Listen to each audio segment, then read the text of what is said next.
Hey friends, welcome to this amazing channel study and fun with Banu. आज के video में हम लोग क्लास 10th के हिस्ट्री का चैप्टर फर्स्ट चल रहा है। तो हम लोग इसके राइज ऑफ नेशनलिज्म, जिसका नाम है rise of nationalism in Europe, तो इसके हम फोर्थ पार्ट को कवर करने वाले हैं। कौन से पार्ट को? फोर्थ पार्ट को कवर करने वाले हैं। और गाइज, अगर आपको इस PDF का लिंक चाहिए आपको, तो वो डिस्क्रिप्शन बॉक्स में आपको मिलेगा। और अगर आपको इसके नोट्स बनाने तो आप साथ में पढ़ते वक्त भी बना सकते हैं, नहीं तो आप इस लिंक से PDF को डाउनलोड कर सकते हैं। और डाउनलोड करने के बाद आप उससे क्या कर सकते हैं, PDF उसके बाद से नोट्स आप लोग बना सकते हैं। तो आइए देखते हैं आज के वीडियो में हम लोग कौन से टॉपिक को कवर करेंगे। हम आज के वीडियो में देखेंगे कि न्यू कंजर्वेटिज्म आफ्टर 1815। तो 1815 के बाद कैसा रहा, कौन न्यू कंजर्वेटिज्म, लोग कैसे कंजर्वेटिव जो थे वे लोग कैसे रहे, कब? 1815 के बाद। तो अब चलिए अब वीडियो को शुरू करते हैं। अगर आपको वीडियो पसंद आए तो अपने दोस्तों के साथ ज़रूर शेयर करें। चलिए फिर शुरू करते हैं। तो सबसे पहले हमें पढ़ना होगा कंजर्वेटिव्स कौन थे, ठीक है, और वे लोग क्या करते थे, ठीक है। इसी के साथ साथ हम लोग कुछ शॉर्ट चलिए देखते हैं। पहले कंजर्वेटिव्स कौन थे? तो जो people who believe in traditional institution of state and society, जैसे कि एग्जांपल में है मोनार्की लोग, चर्च में रहने वाले फैमिलीज़, विद चेंजेस, क्या होना चाहिए, चेंजेस इनिशिएटेड बाय नेपोलियन। तो क्या हुआ था कि वे लोग बिलीव करते थे किसमें, ट्रेडिशनल और इंस्टीट्यूशनल ऑफ स्टेट और सोसाइटी में जो भी ट्रेडिशनल और फिर इंस्टीट्यूशनल चेंजेस किए गए थे किसके द्वारा, नेपोलियन के द्वारा, उसको बिलीव करते थे, उसमें वो लोग बिलीव करते थे, ठीक है। और उन्हें क्या मतलब, वे बिलीव करते थे, उन्हीं को बोला जाता है क्या, कंजर्वेटिव्स। किन्हें बोला जाएगा? The person that believes in those believe in Napoleon's changes initiated, जो भी चेंजेस किए गए थे वे क्या है, believe in institution of the state, ठीक है ना। तो जो लोग बिलीव करते थे जो भी नेपोलियन के चेंजेस किए गए वे क्या इनिशिएटेड हैं, ठीक है। जैसे कि मोनार्की लोग हो गए, मोनार्की हो गया, चर्च फैमिली के द्वारा जो भी चेंजेस उसमें हुए थे उस पर बिलीव करने वाले लोग, ठीक है। फिर इसी के साथ साथ यहाँ पे थोड़ा और देख लेते हैं हम लोग कि इन्होंने क्या रियलाइज़ हुआ इन्हें, तो इसको हम लोग बाद में देखते हैं। सबसे पहले इसके बारे में पढ़ लेते हैं, कंजर्वेटिव्स के बारे में, ठीक है। फिर तो देखिए मोस्ट कंजर्वेटिव क्या थे, सबसे ज़्यादा जो कंजर्वेटिव थे वे क्या करते थे, however did not propose to return to the society of the pre revolution days, revolutionary day. तो सबसे ज़्यादा जो भी कंजर्वेटिव जो लोग थे ना, वे ऐसा करना चाहते थे, did not propose to return, वे चाहते ही नहीं थे कि वापस आए टू द सोसाइटी के पास आफ्टर रिवोल्यूशनरी जो डेज चल रहे थे, जो भी रिवोल्यूशनरी के प्री रिवोल्यूशनरीज डेज चल रहे थे उसमें वे लोग वापस, वो ऐसा प्रपोज ही नहीं करते थे कि उन्हें वापस रिटर्न आना पड़े, ठीक है। फिर रेसिस्टेंट, वे क्या करते हैं, resistant to any idea of the change before French revolution. तो फ्रेंच रिवोल्यूशन के पहले जो भी आइडिया, अगर कोई भी मतलब चेंजेस करने के कुछ भी आइडिया अगर आता था तो उसमें एज अ रेजिस्टेंट के जैसा ये एक्ट करते थे, ठीक है। रेजिस्टेंस मतलब समझे तो एज अ क्या बोल सकते हैं, रुकावट के जैसा, ठीक है। फिर क्या कि rather they realized from the changes initiated by the Napoleon that modernization could in fact strengthen traditional institutions like the monarchy. It could make the state power more effective and strong. तो क्या हुआ, फिर बाद में उन्हें realise हुआ कि वे लोग क्या हुए, सम ऑफ द चेंजेस, जो भी चेंजेस किए गए हैं नेपोलियन के द्वारा, उसने मॉडर्नाइज कर दिया है, उसने क्या कर दिया, मॉडर्न कर दिया है हमारे मतलब उस स्टेट को, उस सिटी को क्या कर दिया, एज अ मॉडर्नाइज कर दिया है, आधुनिक युग में ला दिया है। और उसने ट्रेडिशन को और इंस्टीट्यूशन को भी स्ट्रेंथन किया है। क्या किया गया है, स्ट्रेंथन किया है, लाइक द मोनार्की, जैसे कि मोनार्की करती थी। It could be make state power, इसने क्या किया है, स्टेट पावर को सबसे ज़्यादा अफेक्टेड और स्ट्रॉन्ग बना दिया है, ठीक है। किसने बनाया, नेपोलियन का जो भी रूल आया हुआ था, ठीक है ना। फिर उसके बाद से यहाँ पे क्या होता है, फिर उन्हें कुछ रियलाइज़ जब हुआ तो उन्होंने क्या देखा रियलाइजेशन में, मॉडर्न आर्मी हो गई, एंड इफिशिएंट ब्यूरोक्रेसी हो गया, ठीक है, एक डायनेमिक इकोनॉमी बन गई थी। उसके साथ साथ उन्होंने देखा ये भी किया कि एबोलिशन हो गया फ्यूडल सिस्टम का, और सर्फडम का भी एबोलिशन, मतलब फ्यूडल सिस्टम एकदम मना कर दिया गया है, सर्फडम सिस्टम भी मना हो गया एकदम, और स्ट्रेटन कर दिया ऑटोक्रेटिक मोनार्की इन यूरोप। तो मोनार्की का जो ऑटोक्रेटिक मोनार्की थी उससे ज़्यादा बढ़ावा दे दिया गया है और वो पूरे यूरोप में अब फैलने लगा है, ठीक है ना। तो ये सभी किसके द्वारा रियलाइज़ हुआ, हमारे ये रियलाइजेशन हुआ कंजर्वेटिज्म के, कंजर्वेटिव्स को, ठीक है ना। फिर क्या हुआ, यहाँ पे ये फोटोज़ जो दिया गया है तो इसमें क्या बताया गया है, इसमें बताया यही गया है कि जो बैटल ऑफ वाटरलू हुआ था, वाटरलू में जो बैटल हुआ था उसमें कंजर्वेटिव ने किसे हरा दिया था, नेपोलियन को, ठीक है ना। तो बैटल ऑफ वाटरलू में 1815 में ये हुआ था और ये कंजर्वेटिव्स के द्वारा नेपोलियन यहाँ पे हरा दिया गया था। उसके बाद से ये लोग क्या करते हैं, फिर इसके सभी रूल्स को तोड़ देते हैं। तो यहाँ पे इस फिगर में हम लोग देख सकते हैं ये नेपोलियन के सभी आर्मी मैन हो गए। उसके बाद से कंजर्वेटिव्स का फोटो है नहीं, बट इसके सामने अभी तो ये सब आ रहे हैं, इसके सामने रहे होंगे, ठीक है। फिर अब पढ़ेंगे treaty of Vienna. Treaty of Vienna भी इसके बाद से जब वाटरलू में कंजर्वेटिव जीत जाते हैं यहाँ पे डिफीट कर देते हैं उसे, फिर बनता है ट्रीटी ऑफ वियना, साइन होता है 1815 में ही। ठीक है, देखिए वेयर, तो ये कहाँ पे ट्रीटी ऑफ वियना साइन हुआ था, तो ये साइन ही हुआ था वियना, वियना उस जगह का नाम है। ठीक है, कब हुआ था, 1815 में हुआ था। फिर इसमें मेंबर्स कौन कौन से थे, इसमें मेंबर्स कौन कौन से थे देख लेते हैं। इसके मेंबर्स थे बार्प, बार्प से समझ सकते हैं ब्रिटेन, ऑस्ट्रिया, रशिया, प्रसिया, BARP बार्प, बार्प से समझेंगे Britain, Russia, Britain, Austria, Russia and Prussia. ठीक है ना, ये इसके मेंबर्स थे। तो यहाँ पे हम लोग देख सकते हैं मेंबर्स बैठे हुए हैं और यहाँ पे ट्रीटी ऑफ वियना साइन हो रहा है। ठीक है ना, और आगे चलते हैं तो देखते हैं इसमें क्या होता है। तो हु होस्टेड दिस, इस ट्रीटी को किसने होस्ट किया था, किसने संभाला था, तो ऑस्ट्रियन काउंसलर थे कौन, ड्यूक मैटरनिक। ड्यूक मैटरनिक के बारे में बहुत ही ज़्यादा मतलब इसके भी ऊपर 5 नंबर में 3 नंबर में क्वेश्चन आते हैं। तो मैं जब क्वेश्चन कराऊंगा हर एक चैप्टर का तो उसमें हम लोग देखेंगे कैसे इसका क्या रोल रहा। अभी आगे देखेंगे इसका रोल क्या रहा। तो इसने होस्ट किया था ट्रीटी ऑफ वियना को कब, 1815 में। कहाँ पे, वियना में। ऑस्ट्रियन काउंसलर थे, ये कौन थे, ऑस्ट्रियन काउंसलर ड्यूक मैटरनिक। ठीक है, वाई ब्रिंग क्यों लाया गया, तो इस ट्रीटी ऑफ वियना को क्यों लाया गया, टू ब्रिंग बैक कंजर्वेटिज्म, फिर से कंजर्वेटिज्म को वापस लाया जाए और रीस्टोर मोनार्की, मोनार्की को भी फिर से रीस्टोर किया जाए। तो ऐसा करने में तो उनका ही मतलब in Europe after Napoleon's defeat, तो जब नेपोलियन डिफीट करने के बाद फिर से कंजर्वेटिज्म को वापस लाया जाए और रीस्टोर किया जाए, किसे, मोनार्की सिस्टम को फिर से रीस्टोर करने के लिए इस ट्रीटी का साइन हुआ। ठीक है ना, तो देख सकते हैं हमें इसका मतलब ट्रीटी ऑफ वियना के बारे में ज़्यादा जानकारी मिल चुकी है। कहाँ पे साइन हुआ था, वियना में हुआ था। कब हुआ था, 1815 में। मेंबर्स कौन थे, तो बार्प थे। बार्प में कौन कौन सा है, ब्रिटेन है, रशिया है, ऑस्ट्रिया है, रशिया, प्रसिया। उसके साथ साथ इसे किसने होस्ट किया था, तो ऑस्ट्रियन काउंसलर थे कौन थे, ड्यूक मैटरनिक। क्यों लाया गया, ताकि क्या किया जाए, कंजर्वेटिज्म को फिर से वापस ला सके और मोनार्की सिस्टम को फिर से रिस्टोर कर सके, इस वजह से इस ट्रीटी को साइन किया गया। ठीक है ना, अब changes bought by the treaty, तो इस चेंजेस को जब ये ट्रीटी साइन हो गई तो इस ट्रीटी का तो अब अपना रूल तो दिखाएगा ही, अपना तो थोड़ा सा तो झलक दिखाएगा, हाँ हम आ गए हैं। तो इसके द्वारा क्या क्या चेंजेस किए गए, तो देखते हैं। पहला जो चेंज था, the Bourbon dynasty was restored to power in France. तो देखिए जो बार्बन डायनेस्टी थी, नेपोलियन ने जिसे हटा दिया था, बार्बन डायनेस्टी फिर से कहाँ आ गई, फ्रांस में आ गई। क्या करने के लिए, फिर से रीस्टोर कर सके अपने पावर्स को। ठीक है ना, तो कौन आया, बार्बन डायनेस्टी आई। ठीक है, फिर क्या हुआ, जो सेकेंड रूल चेंजेस हुआ, तो France lost the territories it had annexed under Napoleon. तो नेपोलियन ने जितने भी मतलब और भी टेरिटरीज को उसने जो भी अनेक्स किया था, अनेक्स मतलब बोले, अनेक्स का मतलब होता है उसने जो हथियाया था अपने राज शासन में, उसने जो जीता था, तो उन सबको ये हार जाते, ये लोग वापस दे देते हैं। ठीक है ना, फ्रांस ने उसे लॉस्ट कर दिया। ठीक है, उसके साथ साथ जो चेंजेस आए वे क्या थे, कि जो टेरिटरीज वर डिवाइडेड थे, टेरिटरीज को क्या कर दिया गया, डिवाइड कर दिया गया। To prevent the French expansion, French के एक्सपेंशन को क्या करने चलिए, बचाने के लिए बाउंड्रीज वर सेटअप, बाउंड्री बना दी गई और टेरिटरीज को क्या कर दिया गया, डिवाइड कर दिया गया। भाई देखिए अब क्या क्या हो जा रहा है। फिर the kingdom of the Netherland was set up in the north and Genoa was added to the Piedmont. ठीक है, इन द साउथ। तो देखिए जो नीदरलैंड था, ठीक है, वो क्या किया, इसका जो किंगडम था उसे सेटअप कर दिया गया, कहाँ पे, नॉर्थ में लाके सेटअप कर दिया गया, और जेनेवा को ऐड कर दिया गया पेडमोंट से, कहाँ पे, साउथ में। ठीक है ना, तो जिनेवा जो था, इस समय जेनेवा बोलते हैं, उस समय जुनोआ था, जिनोआ, तो उसे भी सेटअप कर दिया गया। कैसे, पेडमोंट के साथ, जेनेवा को पेडमोंट के साथ ऐड करके। ठीक है, इसे कहाँ पे सेटअप कर दिया गया, साउथ में। ठीक है ना, और आगे चलते हैं। फिर Prussia was given territories on the western frontiers. तो क्या हुआ, प्रशिया को क्या दे दिया गया, टेरिटरीज दे दिए, कहाँ पे, वेस्टर्न फ्रंटियर्स में। तो जो वेस्टर्न फ्रंटियर्स थे यहाँ पे उनको टेरिटरीज दे दिया गया, किसे, यहाँ ये वेस्टर्न पार्ट हो गया, वेस्टर्न पार्ट में किसे दे दिया टेरिटरी, तो ये दे दिया गया था प्रशिया को। ठीक है, फिर इसके साथ साथ क्या हुआ था,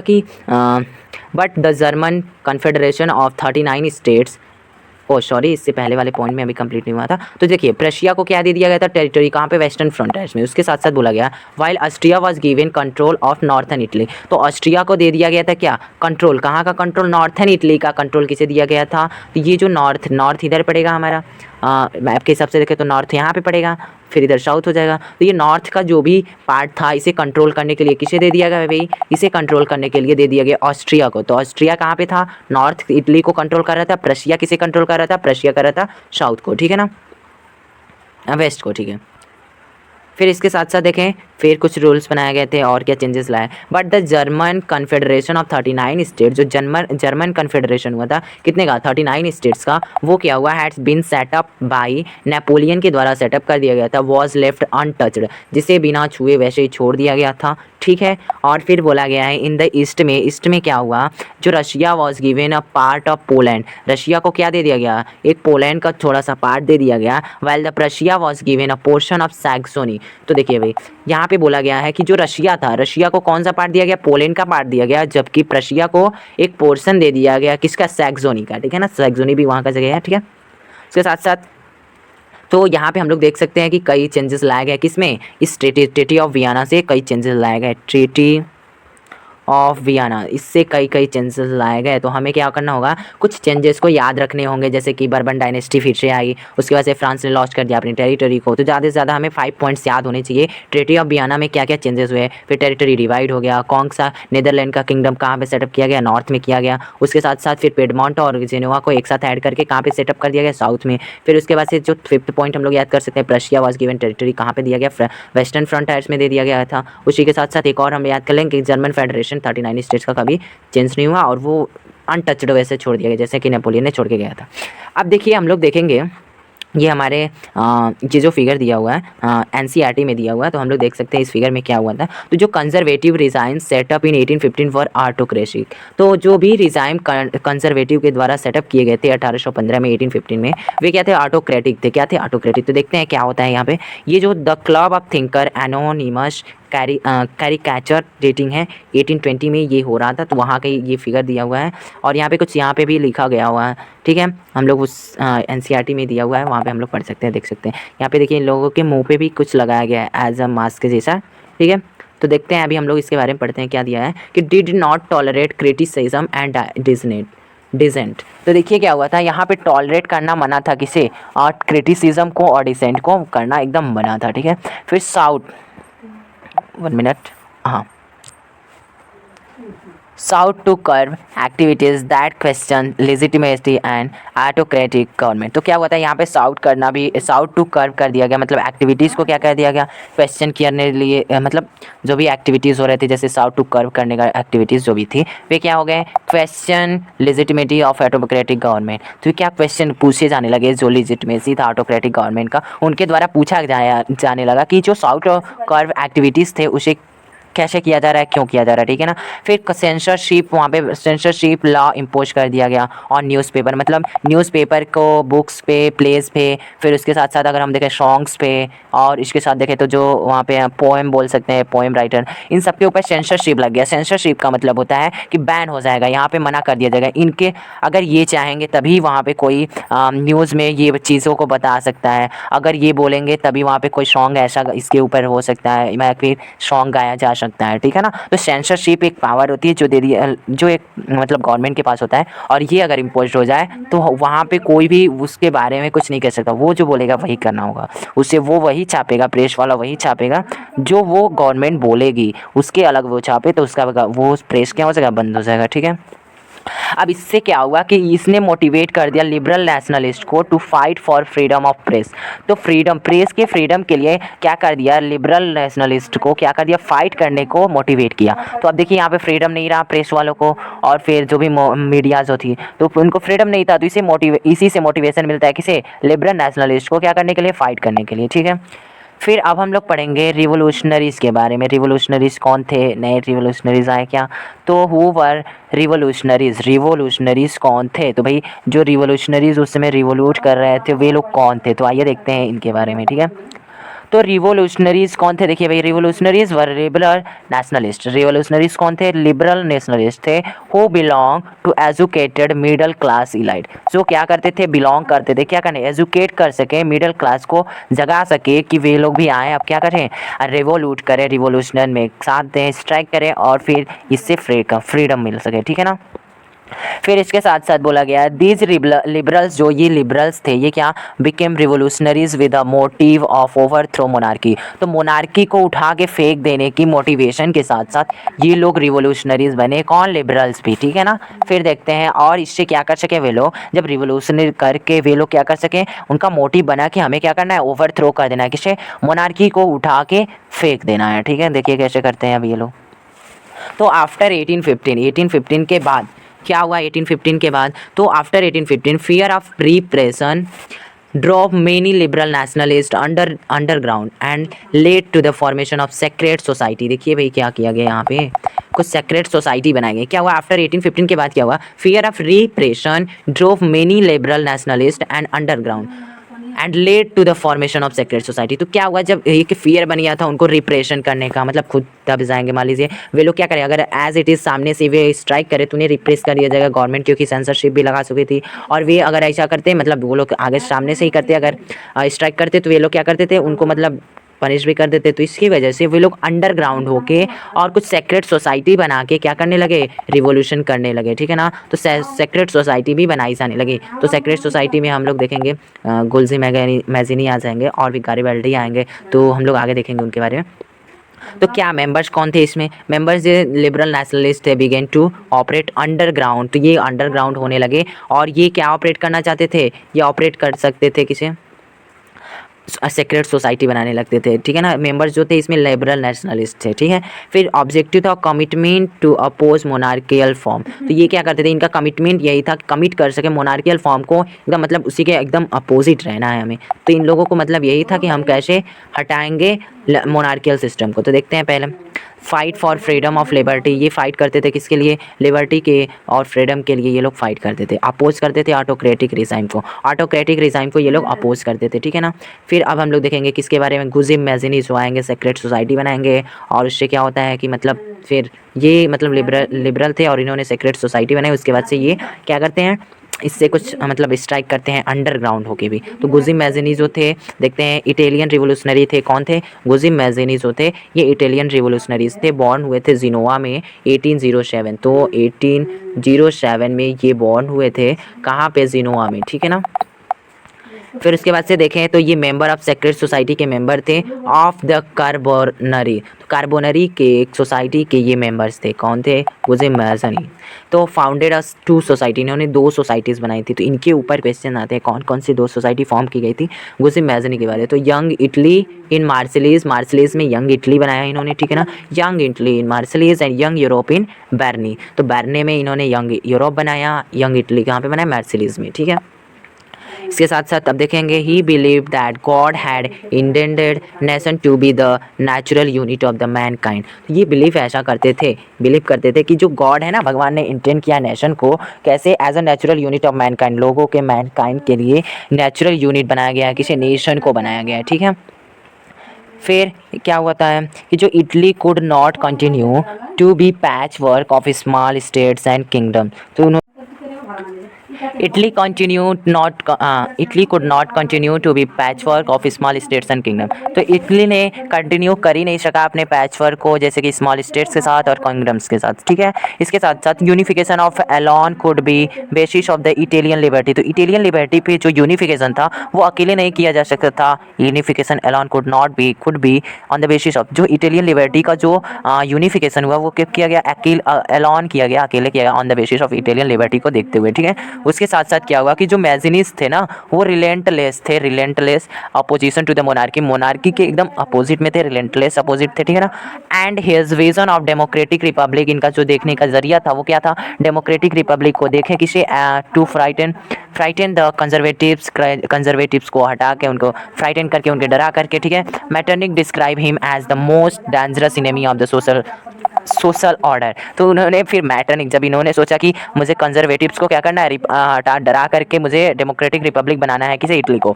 बट जो मैटरनिक थे वे तो कंजर्वेटिव थे, तो उन्होंने डिस्क्राइब किया क्या, जो ये हमारे मैज़नीज़ थे तो इन्हें ऐसा डिस्क्राइब किया गया कि ये क्या है, सबसे द मोस्ट डेंजरस एनिमी है सोशल ऑर्डर के। तो सोशल ऑर्डर के सबसे डेंजरस एनिमी किसे बताया गया, मैटरनिक ने बताया मैज़नी को, ठीक है ना। फिर अब हम लोग नेक्स्ट इस वीडियो में भी ज़्यादा हो जा रहा है, तो हम लोग नेक्स्ट वीडियो में हम लोग देखेंगे कि द एज ऑफ रिवॉल्यूशन 1830 और टू 1848 तक जो रिवॉल्यूशन हुआ, तो इसको हम लोग नेक्स्ट वीडियो में देखेंगे, क्योंकि वीडियोस बड़े हो जाते हैं तो उसमें भी ज़्यादा समझ में भी नहीं आता है। तब तक के लिए धन्यवाद। तो आप लोग इस वीडियो के नोट्स भी नीचे PDF लिंक मिल जाएगा डिस्क्रिप्शन में, उसे हम वहाँ से भी पा सकते हैं, या फिर मेरे साथ पढ़ते पढ़ते भी आप लोग वीडियोस पे देखते देखते नोट्स भी बना सकते हैं। तब तक के लिए धन्यवाद। आपको वीडियोस पसंद आया हो तो अपने दोस्तों के साथ ज़रूर शेयर करें। अगर आपको कुछ क्यूरी करना हो या फिर कुछ पूछना हो तो आप कमेंट में ज़रूर पूछ सकते हैं, और अपने थॉट्स भी लिख सकते हैं इस मेरे वीडियोस में। जो भी मतलब कुछ अगर गड़बड़ हो या फिर कुछ गलती हो तो उसे भी आप लोग बता सकते हैं, ताकि मैं उसे अगली बार से सुधार सकूं। तो फिर धन्यवाद, आपका दिन शुभ रहे।